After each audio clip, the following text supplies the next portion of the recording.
Hello, I'm Eleanor Thomas, and I attended the lecture Plastic Pollution in Ocean and How to Choose Your Toothpaste. I attended this lecture because I'm really interested in ocean waste and environmental protection, so I wanted to learn more about it. Um, she started off by talking about how there's 4.8 to 12.7 million metric tons of plastic which enter the ocean every year, which is crazy amounts. And she was saying how plastic is found everywhere. It's really been super far-reaching problem. It's even been found 1.6 miles deep in Arctic water. She also talked about how plastic accumulates in the oceans, and this is dependent on different wind and ocean currents. And we've been studying ocean trends to see what paths the trash accumulates and travels on. And the one that we've studied the most is the Pacific path, which we have studied for the past 4 decades. She posed open questions where there's not enough data, or the data is kind of weird. Gap in size distribution of floating plastic debris, global surface load of plastic below that expected from production and input rates, and lack of observed increasing temporal trends in surface plastic concentration.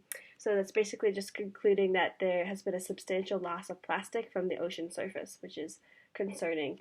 That first of all, it's concerning that it's in there, but also that it's disappearing, it's going somewhere, which is not good. There's four main hypotheses that she talked about: shore deposition, nanofragmentation, biofouling, and ingestion. Ingestion of plastic by marine life is a really big problem. She said that 90% of seabirds have been exposed to plastic, and around half of sea turtles have ingested plastic debris.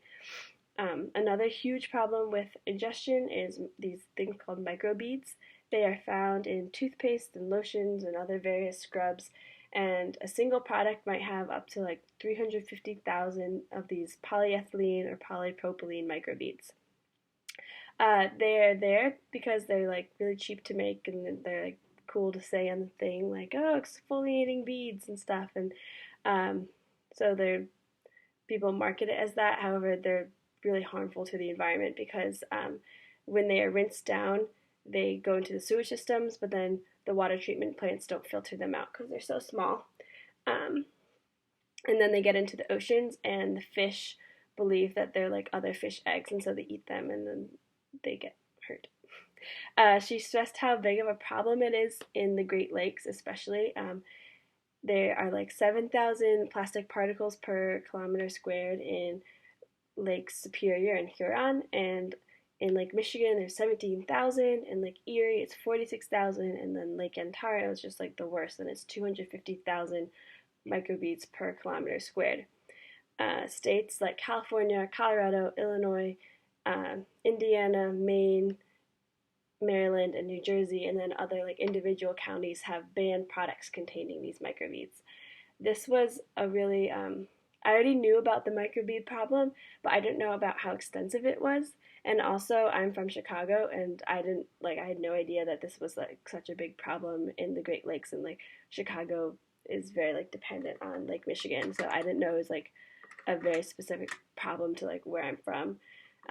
It was really interesting to me to learn about how the plastic travels to the ocean, and learning about where it clumps, and how it's crazy that it's reached the Arctic Circle and everything.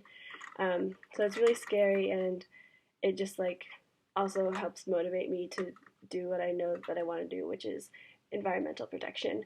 So all in all, is a good experience to go.